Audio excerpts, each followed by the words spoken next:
Pour commencer, on va lire dans 2 Rois 6, donc 2 Rois 6, des versets 8 au verset 17, pour vous montrer un peu d'où vient le titre d'aujourd'hui. Donc, le roi de Syrie était en guerre avec Israël et dans un conseil qu'il tint avec ses serviteurs, il dit, mon camp sera dans un tel lieu. Mais l'homme de Dieu, on parle d'Élisée ici, fit dire au roi d'Israël, garde-toi de passer dans ce lieu, car les Syriens y descendent. Et le roi d'Israël envoya des gens pour s'y tenir en observation, vers le lieu que lui avait mentionné et signalé l'homme de Dieu. Cela arriva non pas une fois, mais 2 fois. Le roi de Syrie en eut le cœur agité. Il appela ses serviteurs et leur dit, ne voulez-vous pas me déclarer lequel de nous est pour le roi d'Israël? L'un de ses serviteurs répondit, personne, ô roi, mon seigneur. Mais Élisée, le prophète qui est en Israël, rapporte au roi d'Israël les paroles que tu prononces dans ta chambre à coucher. Et le roi dit, allez et voyez où il est, et je le ferai prendre. On vint lui dire, voici, il est à Dothan. Il y envoya des chevaux, des chars et une forte troupe qui arrivèrent de nuit et qui enveloppèrent la ville.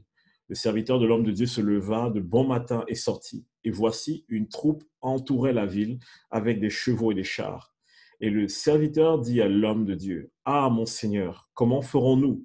Il répondit, ne crains point, car ceux qui sont avec nous sont en plus grand nombre que ceux qui sont avec eux.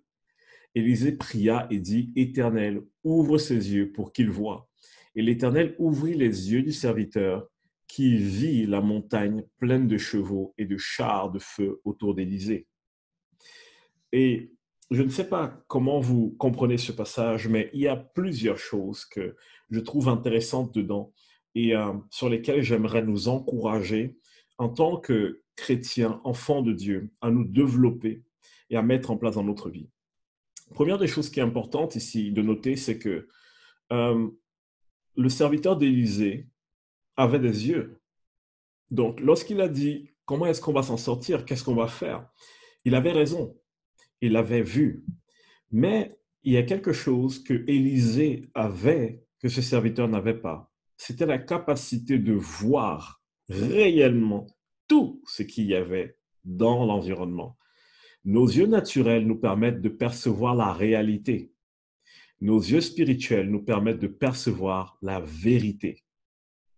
Donc, je vais répéter, nos yeux naturels nous permettent de percevoir la réalité, mais nos yeux spirituels nous permettent de percevoir la vérité. La réalité, c'était que Élisée et son serviteur étaient encerclés de chars. Mais la vérité, c'est qu'il y avait aussi sur la montagne d'autres personnes, l'armée de Dieu, qui étaient là et qui se tenaient. Et vous voyez ici que Élisée avait une toute autre attitude que son serviteur. Il n'était pas en panique parce que lui, il avait déjà vu ce qu'il y avait. Vous comprenez donc pourquoi est-ce que grandir dans notre relation avec Dieu, développer nos yeux, nos sens spirituels sont hyper importants parce que ça va nous permettre en fait de définir notre façon de marcher dans la vie de tous les jours. Il y a tellement d'exemples que je pourrais vous donner.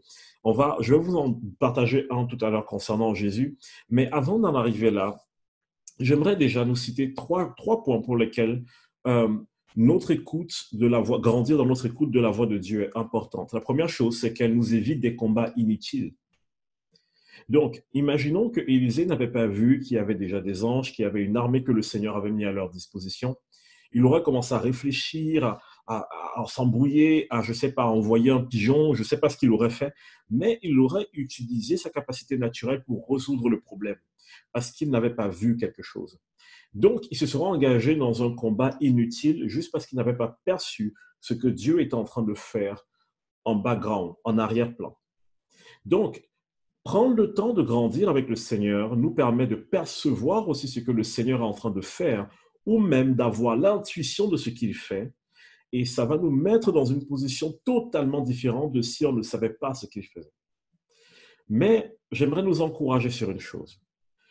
Nous avons un magnifique recueil de la parole de Dieu qui s'appelle la Bible qui nous dit littéralement ce que Dieu fait. Je partage encore peut-être cette expérience que j'ai vécue à un moment donné de ma vie où je n'avais rien. J'étais vraiment quasiment sous les ponts presque. Et pendant 5 mois, je n'avais pas de rentrée d'argent, je n'avais rien, et c'était très difficile. Ça a été peut-être la première fois de ma vie où j'ai été à 2 doigts d'aller dans un supermarché, de voler à manger. C'était très difficile pour moi. Et pendant toute cette période, je priais, j'étais en train de me rouler par terre, de pleurer dans la présence de Dieu. Je ne comprenais pas pourquoi tout ça m'arrivait. C'était délicat, c'était difficile. Et à un moment donné, j'ai lu un livre et il y a un verset sur lequel je suis tombé. Et ce verset a totalement changé ma vision des choses. Et c'est le verset de Psaume 37, verset 25, que j'ai partagé la dernière fois, qui dit, c'est David qui parle, et David dit, j'ai été jeune et maintenant j'ai vieilli, mais je n'ai jamais vu le juste abandonné, ni sa progéniture mendiant son pain. Et le psaume 37, verset 25.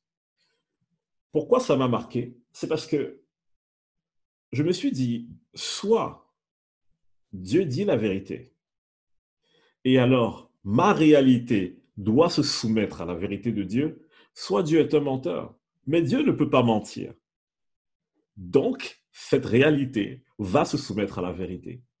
Et pendant 5 mois, j'ai prié seulement avec ce verset. Tous les jours où je me suis levé, j'ai pris ces versets, j'ai dit, Seigneur, il n'y a jamais eu de juste abandonné, ni sa descendance mendiant son pain. Je ne serai pas le premier, je ne serai pas l'exception. Et lorsque Dieu a ouvert les vannes, c'était juste extraordinaire. Je ne vais pas m'attarder sur ce témoignage, mais juste que quand les portes se sont ouvertes, c'est arrivé de tous les côtés. Au bout d'un moment, j'ai dit au Seigneur, ralentis, ralentis, j'arrive plus à tenir, ralentis. Mais une partie de ce témoignage qui m'a marqué, c'est qu'un soir, après, je pense que j'avais fait 14 jours sans manger. Et là, c'était le jeûne forcé. Et un soir, je vais me coucher et je fais la plus courte prière de ma vie. J'ai dit, j'ai faim. Et je m'endors. C'était toute ma prière ce soir-là. Après ce jour-là, pendant 30 jours, jusqu'à ce que je signe un contrat de travail, il s'est passé entre ce jour-là et le jour où j'ai signé un contrat de travail exactement 1 mois. Pendant ces 30 jours, tous les jours, quelqu'un m'a amené à manger ou quelqu'un m'a invité à manger. Pourquoi je partage ça? C'est pour vous montrer en fait que tous les prophètes, toutes les personnes prophétiques qui marchent avec le Seigneur ont appris soit à développer leurs dons, soit à développer leur conviction sur la parole de Dieu. Je vais aller très vite là-dessus, mais j'ai envie de vous prendre l'exemple d'Élie. Je me suis toujours demandé comment ça se fait que Élie est débarqué en Israël et il a dit, OK, à partir d'aujourd'hui et pour les 3 prochaines années, il n'y aura plus de pluie. Et il s'en va. Je me suis dit, mais il sortait ça d'où en fait? Pourquoi Dieu l'a écouté? Pourquoi un homme est arrivé et il a déterminé de la destinée de toute une nation? Et je suis allé lire Deutéronome 28 et j'ai compris. Élie connaissait la parole de Dieu. Et ce qui s'est passé, c'est que lorsque Élie a prophétisé cela, les péchés dont Dieu accusait Israël à ce moment étaient ceux qui étaient cités dans Deutéronome 28, et il y a un verset où Dieu dit qu'il va même arrêter la pluie et qu'il va transformer le sol en poussière. Et c'est ce qui s'est passé pendant 3 ans et demi. Alors, maintenant, bien évidemment, nous sommes sous la grâce et lorsque les disciples de Jésus ont voulu faire la même chose qu'Élie, Jésus les a reprimés parce que ça a beau être la parole de Dieu, mais ce n'est pas la volonté du Père. Jésus n'est pas venu pour perdre les personnes, il est venu pour sauver. Et vous faites l'œuvre de Jésus. Donc, je prenais cet exemple pour vous montrer quelle peut avoir l'influence d'un homme sur la société lorsqu'il laisse la parole devenir vivante en lui et qu'il commence à la proclamer. Mais n'allez pas proclamer les malédictions sur les personnes. Jésus les a prises à la croix. Vous êtes des personnes qui proclamez la vérité. Et la vérité, c'est qui? Jésus a dit, je suis la vérité. Lorsque vous proclamez la vérité, vous proclamez Jésus. Lorsque vous démontrez le cœur du Père, vous démontrez la vérité. Lorsque vous démontrez la grâce de Dieu, vous démontrez la vérité. Donc, ne nous perdons pas, n'allons pas dans tous ces détails, mais juste une chose, gardons à l'esprit qu'il y a une influence sur la vie de chacun d'entre vous qui êtes là. Il y a un domaine pour lequel Dieu vous a appelé, vous a positionné, que le Saint-Esprit va vous montrer tôt ou tard.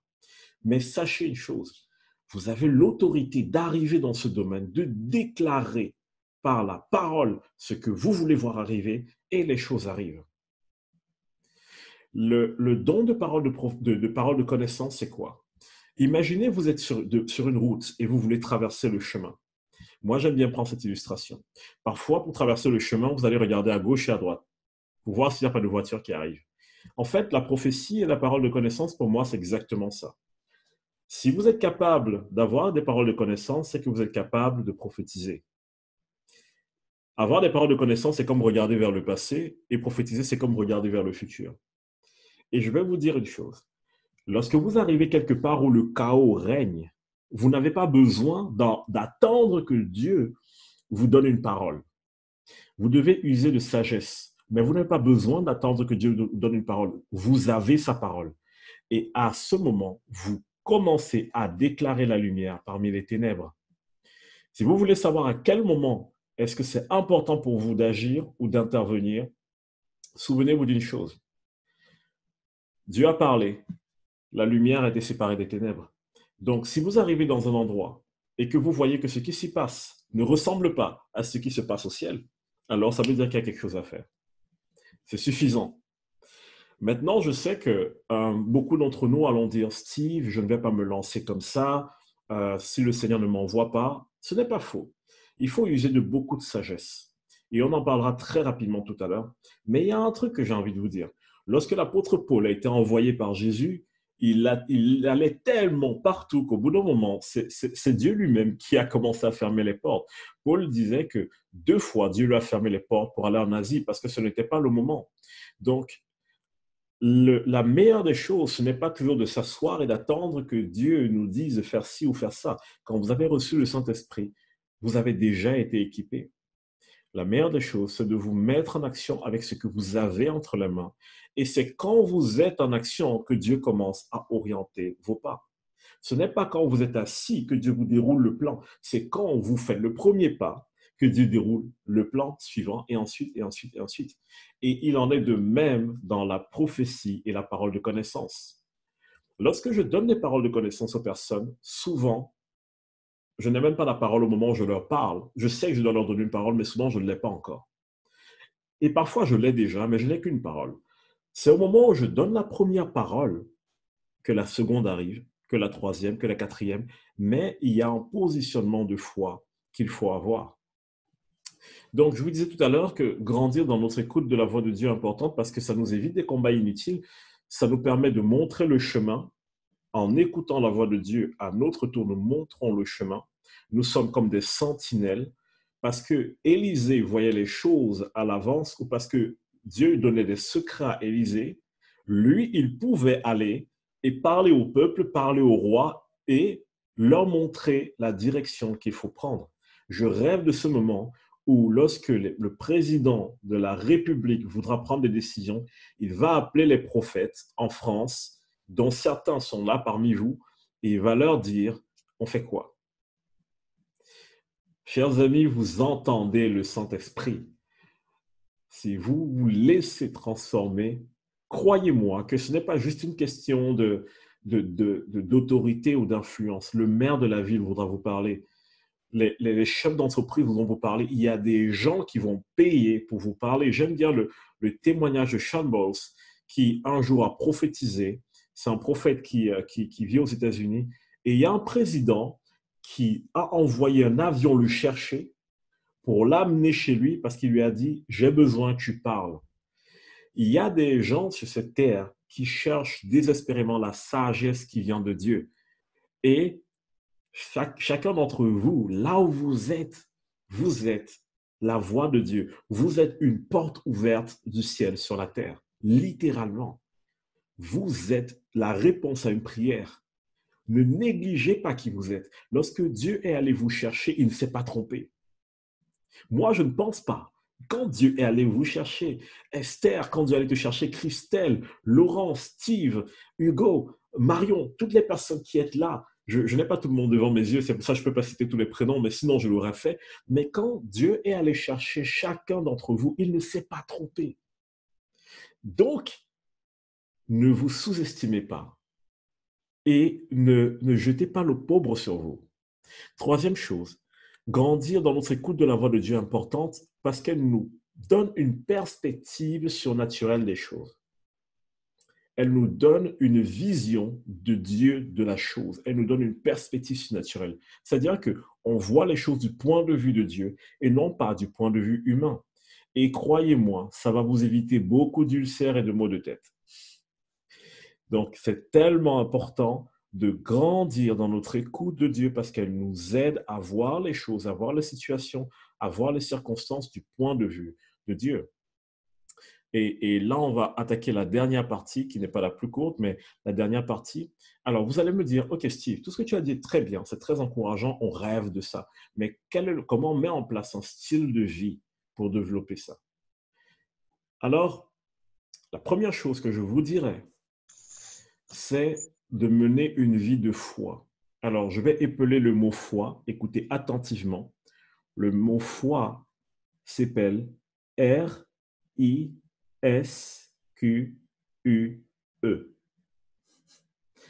Donc, je répète, le mot foi s'appelle R-I-S-Q-U-E.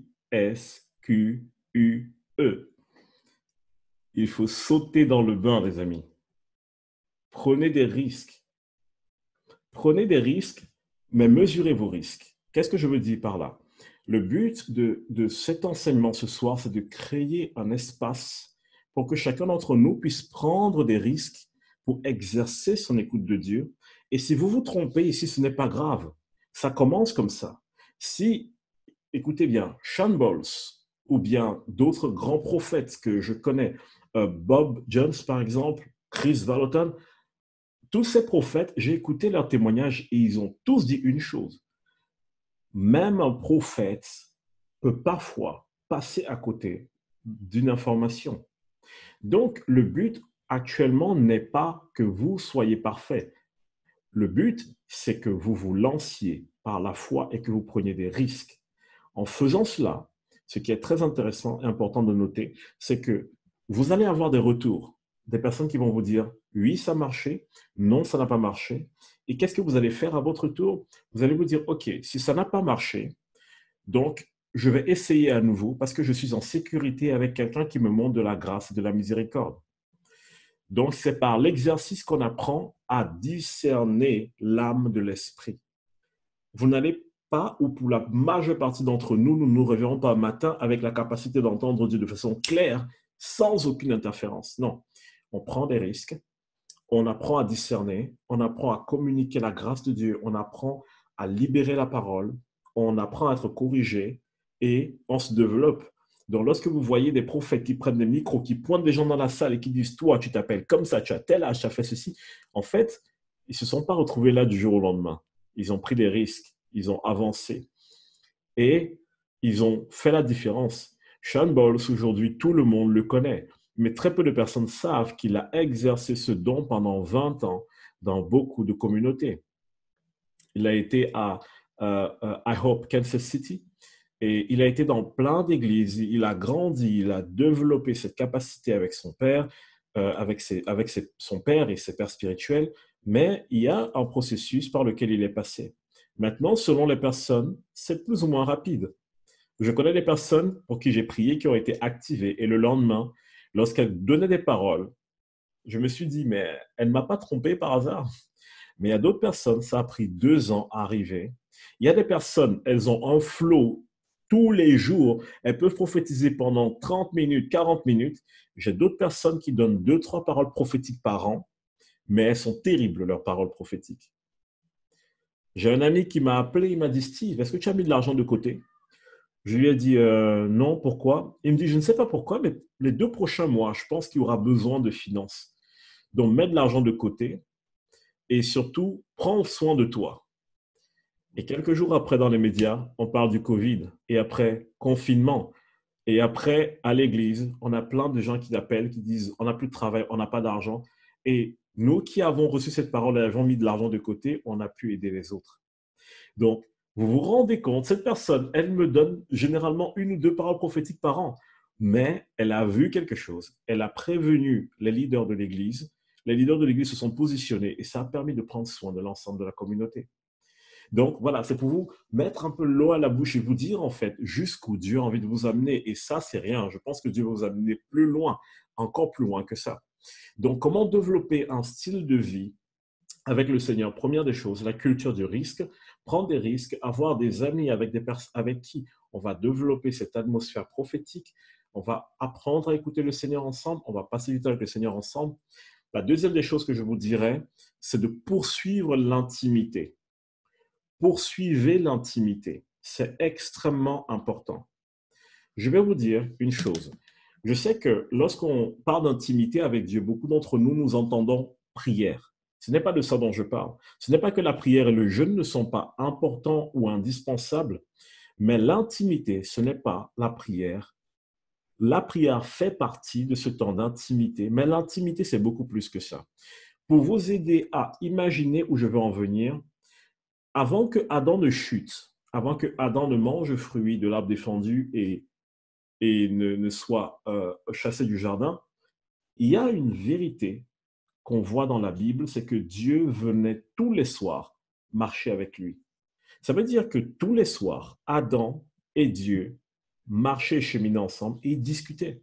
Adam n'avait aucun problème, Adam n'avait aucun souci. Alors, de quoi est-ce qu'il parlait toute la soirée? Vous voyez la notion d'intimité? L'intimité, ce n'est pas que je te raconte mes problèmes, ça c'est une partie. Mais l'intimité, c'est apprendre à juste aimer, passer du temps avec quelqu'un. Et pour les personnes qui sont en couple, vous le ressentez un peu plus parce que parfois votre conjoint va vous solliciter pour passer du temps avec lui. Je ne sais pas si vous connaissez le livre de Gary Chapman qui parle d'un langage de l'amour, mais il y a des personnes dont le langage de l'amour, ce sont les moments de qualité. Ces personnes, vous pouvez être avec elles à la maison toute la journée et elle va dire, on n'a pas passé de temps ensemble. Et pour quelqu'un comme moi, dont ce n'est pas forcément le langage d'amour, mais j'ai appris à le manifester et à le parler, mais ce n'est pas mon langage premier. Et pour moi, je peux me dire, mais comment ça? On a passé du temps ensemble, on était là toute la journée ensemble. Mais la personne va dire, non, on n'a pas passé de temps ensemble, toi et moi.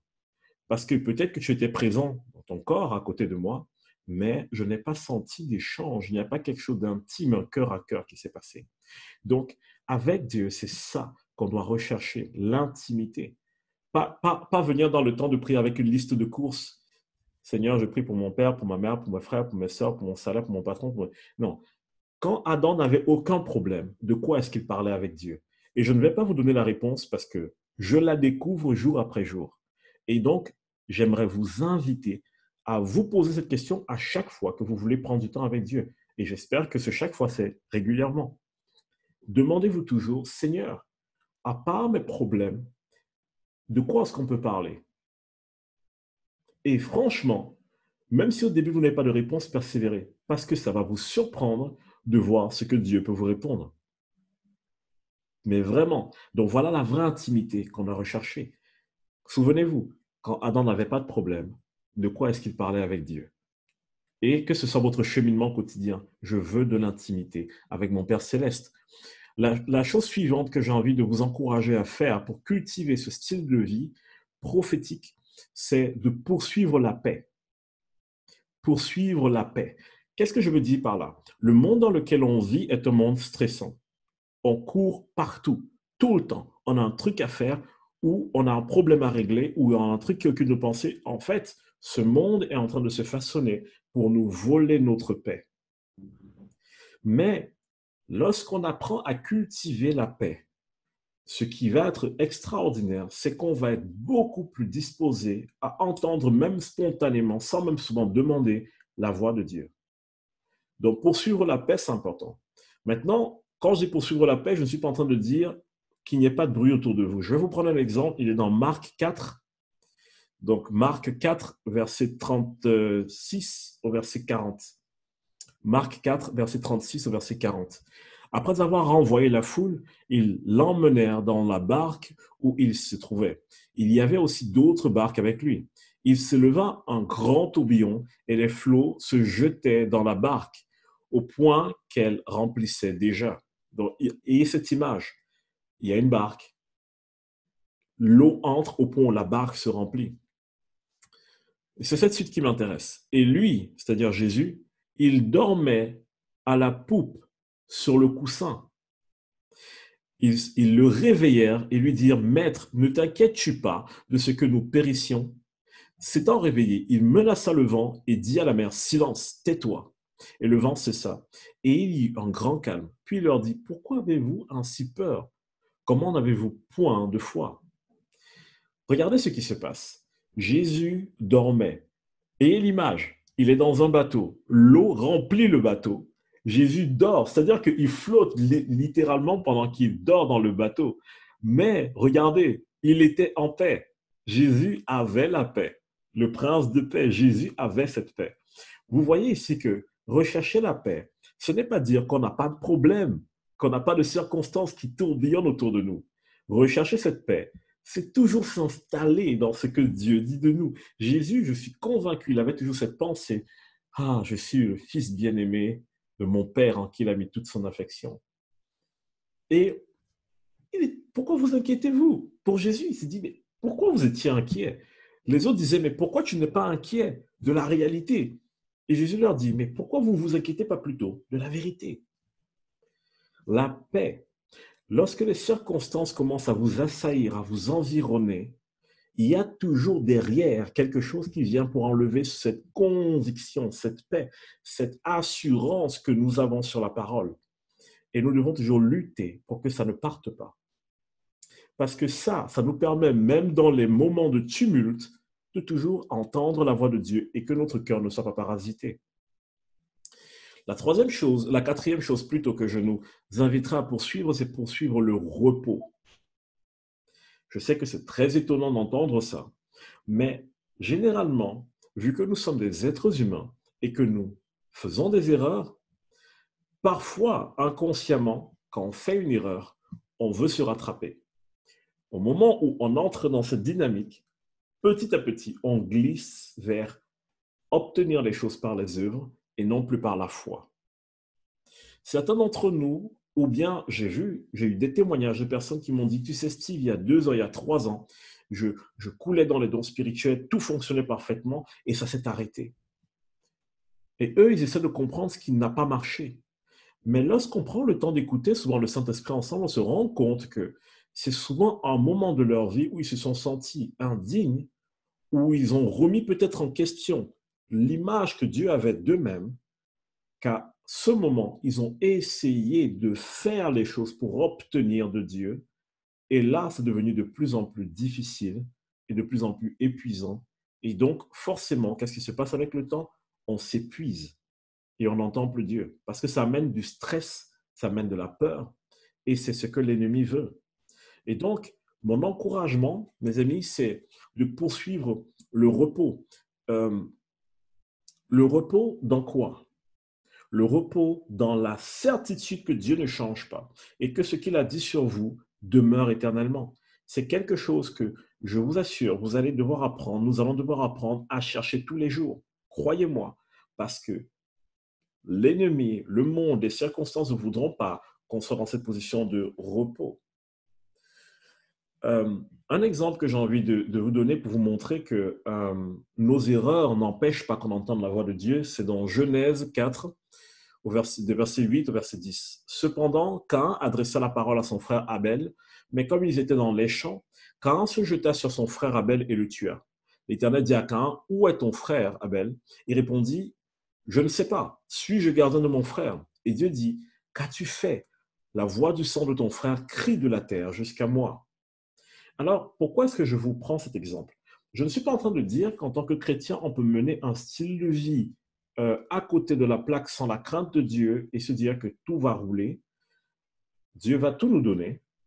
Ne vous inquiétez pas qu'il nous donne les choses par la grâce, mais nous allons dilapider tout ce que Dieu nous donne si nous ne grandissons pas en sagesse. Donc, comprenez bien que cet exemple n'est pas là pour valider un mauvais style de vie, mais cet exemple est là pour montrer une chose. Quand a entendu la voix de Dieu, Dieu est venu parler à Caïn après qu'il ait tué son frère. Parfois, on a une pensée qui nous dit que parce que j'ai mal fait, parce que j'ai péché, parce que j'ai chuté, je ne peux plus entendre la voix de Dieu. Alors, j'aimerais juste vous dire que c'est faux. quand Caïn a péché, Dieu est venu pour parler avec lui. Et je vais vous dire une chose, mes amis. Ce qui a fait que Caïn se retrouve dans une telle situation, regardez bien, c'est certes son péché, mais il y a un petit truc que vous devez voir. Lorsque Dieu a parlé à Caïn, Caïn s'est mis sur la défensive. Pourquoi? Parce que Caïn a vu tout de suite en Dieu comme une demande de compte. Je ne veux pas rendre des comptes, je ne veux pas qu'on m'embête. En fait, le stress est venu empêcher Caïn d'interagir avec Dieu. Je vais vous dire quelque chose d'important. Lorsque vous péchez, lorsque vous chutez, c'est à ce moment que notre Père céleste a le plus envie de vous parler. Mais nous, c'est le moment où on a le plus envie de le fuir. Parce que nous, on est toujours dans l'attente d'un châtiment, inconsciemment. Voilà pourquoi je vous parle du repos, de se reposer dans ce que Dieu nous dit, dans comment Dieu nous voit, parce que c'est ça qui nous garde de faire des bêtises. Parce que j'ai mal fait, alors j'ai peur que mon Père céleste vienne me parler. Et donc, je m'éloigne pendant que lui essaie de se rapprocher. Donc, lorsqu'on fait mal, ça n'empêche pas que Dieu nous parle. Mais lorsque notre cœur n'est pas bien disposé, ça nous empêche, nous, de l'entendre ou d'écouter ce qu'il a à nous dire. Et c'est ça qui vole notre repos petit à petit. Donc, j'espère que vous arrivez un peu à saisir le point que je vais mettre en avant maintenant. C'est de vous dire, n'ayez pas peur, quand vous vous trompez, de courir vers Dieu. La Bible nous dit dans Hébreux 4 que Jésus est venu en tant qu'homme. Il a souffert ce que nous avons souffert. Et à cause de ça, il est capable de nous comprendre dans nos moments de faiblesse. Et le verset qui suit dit, approchez-vous avec assurance du trône de la grâce. C'est important dans un style de vie prophétique. Parce que le problème, c'est que plus on entend la voix de Dieu, plus il y a ce harcèlement extérieur de tu dois faire attention à tout. Non, la voix de Dieu dirige nos pas. Et si nous faisons attention à la voix de Dieu, même lorsque nous tombons, Dieu nous relève et il continue à diriger nos pas et il continue à nous donner la capacité d'emmener les autres plus loin. Mais ne laissons pas le manque de repos, le manque de paix venir tuer cette voix parce que ce n'est pas Dieu qui va arrêter de parler, c'est nous qui allons arrêter d'entendre. Avant-dernière chose, poursuis la sagesse. Proverbe 4, verset 7 à 9, voici le commencement de la sagesse. Acquiert la sagesse et avec tout ce que tu possèdes, acquiert l'intelligence. Exalte-la et elle t'élèvera. Elle fera ta gloire et tu l'embrasseras. Elle mettra sur ta tête une couronne de grâce. Elle t'ornera de magnifiques diadèmes.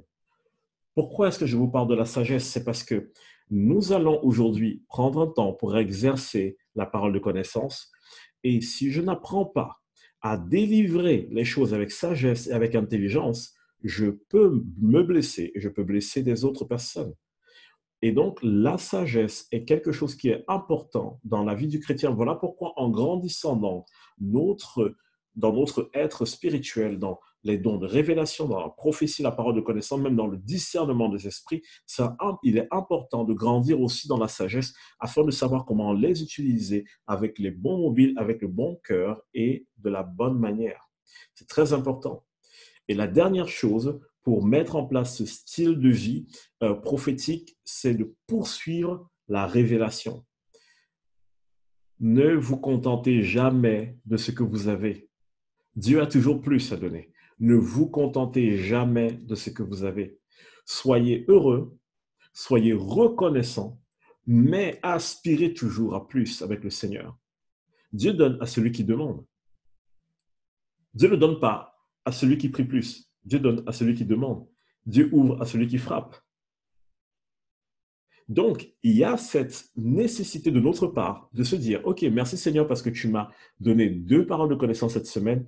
La semaine prochaine, je vais passer du temps avec toi. Je vais grandir dans mon intimité parce que moi, je vise 3, je vise 4, je vise 5, je vise une nation, je vise un pays, je vise un continent, je vise la terre entière. Pas parce qu'on est ambitieux, on a les dents qui rayent le parquet. Non, non, non. Parce qu'on sait que en se développant, en laissant Dieu nous faire manifester sa gloire, nous sommes en train d'ouvrir la porte à une infinité de personnes pour entrer dans la présence de Dieu. Donc, c'est tellement important pour nous de prendre conscience de toutes ces choses. Donc, le renouvellement de l'intelligence, c'est tous les jours jusqu'à la fin de notre vie et même dans la vie éternelle, parce que la Bible nous dit que nous allons passer l'éternité à apprendre à connaître Dieu. Donc, chose très importante, je relis ça assez rapidement et ensuite on va passer au moment d'activation, au moment où ça va être très drôle, on va bien s'amuser. Alors, les choses que j'ai citées dans ce qu'on doit mettre en place pour développer ce style de vie, la première des choses, c'est prendre des risques. Deuxième des choses, poursuivre l'intimité avec Dieu. Troisième des choses, poursuivre la paix. Quatrième, poursuivre le repos. Cinquième, poursuivre la sagesse. Et sixième, poursuivre la révélation. Et donc ce soir, on va pratiquer ensemble la première des choses, le risque.